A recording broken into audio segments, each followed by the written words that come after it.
Hi, hello. Welcome to another episode of Isaiah's Newsstand. It's your host, Isaiah Edwards. The date is June 28th, 2022. How the heck are you? Me, myself, and I'm doing okay. I figured I wasn't able to get to an episode on Sunday. I did get my 2 episodes in, but I was like, I knew I had some leftovers. So I was like, let me cover those in the week if I get time. And found some time today. So I just wanted to cover some things real quick, just run through them. Nothing to report. We can just get into it. Let's see. Got this from the Associated Press. Israel to dissolve parliament. Let me rewind that. Israel to dissolve parliament, call 5th election in 3 years. So we've covered the situation going on politically with Israel on and off on this podcast. We're going to continue to do so, of course.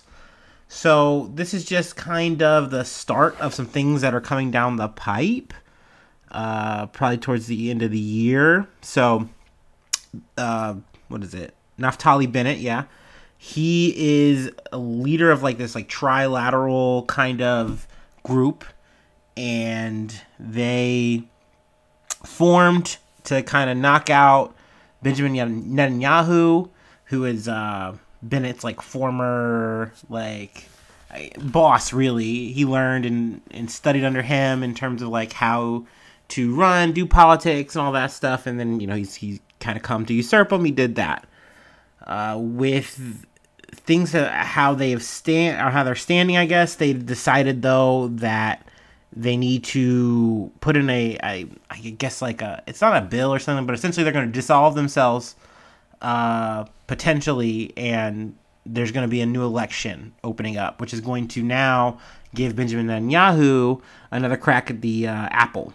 He's going to be coming from the Likud party, and I guess he's also trying to potentially form another coalition that's maybe bigger and stronger to be more effective. That doesn't look to be a super effective play right now, because a lot of other groups are not trying to fuck with him because he's still going through a corruption investigation. So it's pretty crazy that that's still ongoing, and he still has as much juice as he has, that he's more or less the front runner for the situation. So just wanted to put that on the map, put that on the radar. In some other election news, international, got this from NBC News. Colombia elects first leftist president and first Afro-Colombian female vice president. So Gustavo Petro, who is a former M19 guerrilla movement member, he won. So that's pretty crazy. I definitely didn't expect to hear that when I was, getting my little news notifications throughout the week last week. And also, it was a big step for, women in Colombia, and also just, Afro women, black women. Gosh, I really butchered that there. But yeah, I'm doing my best. Guys. But Francia Marquez, who is the first Afro-Colombian vice president. So I thought that was really cool. Sadly, the article here doesn't really give her flowers. I know that I heard a quote from her, but I don't have it from the BBC. But essentially, the article does focus on Petro's, situation, his story a little bit. Also, it talks about the right-wing contender, I guess you could say, yeah, Rodolfo Hernandez. He lost with a wide margin of some 716,890 votes. So that's a big gap. But he apparently, though, Pedro, on top of the whole leftist thing, which obviously has people really leery. I know I heard they had kind of talked to some people on the street, and there was a man who was saying well, how can a person who has done violence or has supported violence now say, oh, I've changed and I don't do that anymore, and just gets a chance at the presidency? Which I kind of thought that was a weak argument because, well, you can change. So, also, there is a constant change in how politics are happening. Like, you see that when you're growing up, you live in a system and the system is wrong and you can't change it, you can't do anything. Well, of course, you're going to want to move to be more militant. Looking at Americans now, I mean, I can definitely see that, you know, people just are so tired of dealing with the same left, right bullshit and nothing works. And yeah, you're going to want to try to buck the system any way you can. So, you know, and also sadly, like gang movement, stuff like that, like M19 are going to take advantage of that one way or another, whether you believe in the party or the group line that you can say that they're putting out and just say, well, that's just gang, you know, affiliation bullshit. You know, really, they just do all this shit. They're violent, da da da da, which definitely I think more so now. But all the same, like, I can get how someone can just get into that and say, this is the way I have to change the nation. And then you come back and say, no, that wasn't the way. That didn't work. I mean, also there was probably some shit that happened to him. I haven't really gotten to any details. I just kind of saw this article and wanted to talk about it. But there's definitely a situation where you can change. I think that's just weird that that person said that. I was like, yeah, he just can't change. He's always going to be violent or something, or he shouldn't be forgiven. Like, I do think that's often very strange to think that, like, well, if you're a leftist, you're bad, and then if you've done violent things, you're bad, and you'll never change. That's just the way that it is. And it's like, no, that's not the way that works. So yeah, I want to talk about that. I don't know if I mentioned this, but yeah, he is also under corruption and investigation over allegations he intervened in a trash management tender to benefit a company his son lobbied for. And he has denied the wrongdoing. So he's currently, you know, in the hot seat for that. I don't know if that's going to make news or not, but if it does, maybe I'll talk about it, you know. And some other news, something I saw that was just interesting. I didn't know about this, but I got this from the AP. Hong Kong's iconic jumbo floating restaurant capsizes at sea. So when I see this thing, I saw it for like the first time last week. I was like, holy crap, it's huge. It's just so huge. Like, seeing the boats that were towing it, I'm like, these were full-size, like, boats, and there was literally, from what I saw in, like, the picture I shared, there's at least, like, 3 or 4 that are, like, kind of surrounding and, like, kind of pushing it to where they need to take it. And there's, like, another one with, like, actual, like, I guess, like, a hitch or something. I don't know. It was a lot, but apparently it was, like, taking... it had taken on some kind of damage, and it says that in the article, the restaurant encountered adverse conditions on Saturday as it was passing the Yishi Islands, also known as the Parcel Islands, in the South China Sea, and water entered the vessel and it began to tip, according to Aberdeen Restaurant Enterprises Limited, or Ltd. So no one was injured, so that's good. But the efforts to save the vessel failed, and it capsized on Sunday. So yeah, it was a full sink, even though I guess they may be able to, like, tow it. But, I mean, just crazy. Hold on, we have some of the specs here. The jumbo floating restaurant, almost 80 meters, or 260 feet in length, had been a landmark in Hong Kong for over 4 decades, serving Cantonese cuisine to over 3 million guests, including Queen Elizabeth II and Tom Cruise. Okay, I gotta say, I don't like that they use they put Tom Cruise on the level of the Queen. I think that's way excessive. Like, get the fuck out of here. Okay, Tom Cruise is cool, but, like, Top Gun didn't do that much. He hasn't committed nearly enough atrocities to really get that high up. I'm just saying, yeah, he might have fucked up Oprah's couch, but hold up. He might be a part of Scientology, but come on now. But yeah, I thought that was a little juicy story. Wanted to cover, wanted to talk about it. And last but not least, before let me get this little break. Let me get that little shink.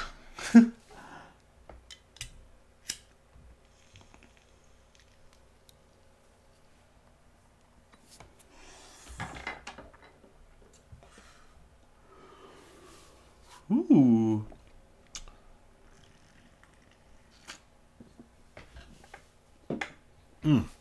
Okay. And we're back. I got this last article, once again from the Associated Press.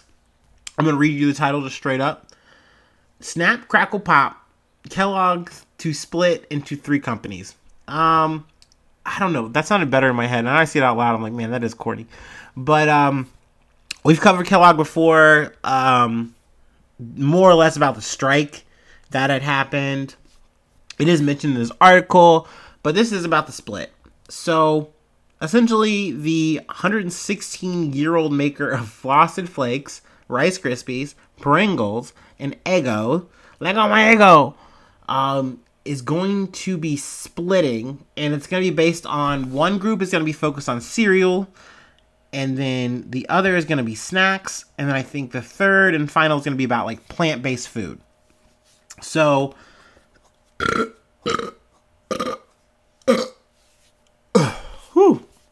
ooh-wee. Okay, sorry about the burp. I'm kind of not sorry though, because I keep doing it, right? And also because my listener base is so small, you see. I don't have like that one listener who's like, oh my god, if this guy burps in the mic one more time, I'm gonna blah. So I get to just keep getting away with it. But I guess essentially the plant-based brand is called Morningstar, which I don't think I've ever had Morningstar food, like Morningstar Farm Foods, but apparently that's a thing that Kellogg owns.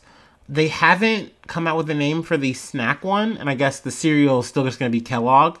But in this article, they kind of talk about some of the logistics.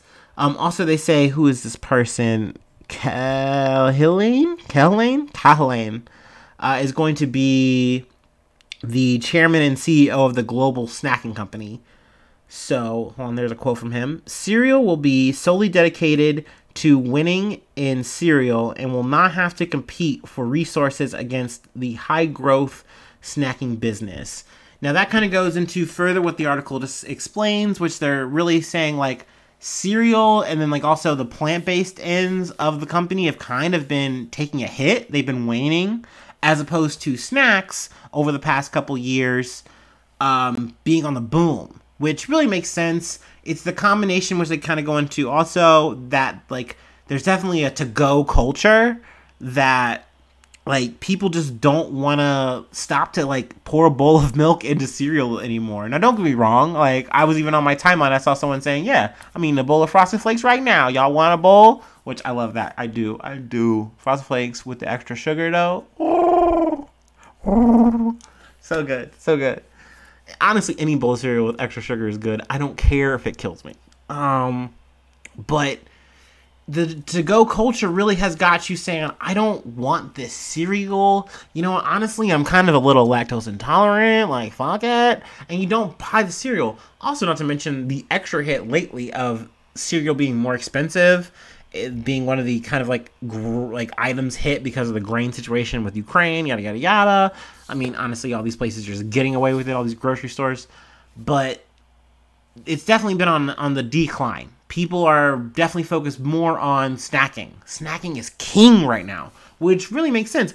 Pringles are on the up. Pringles are good.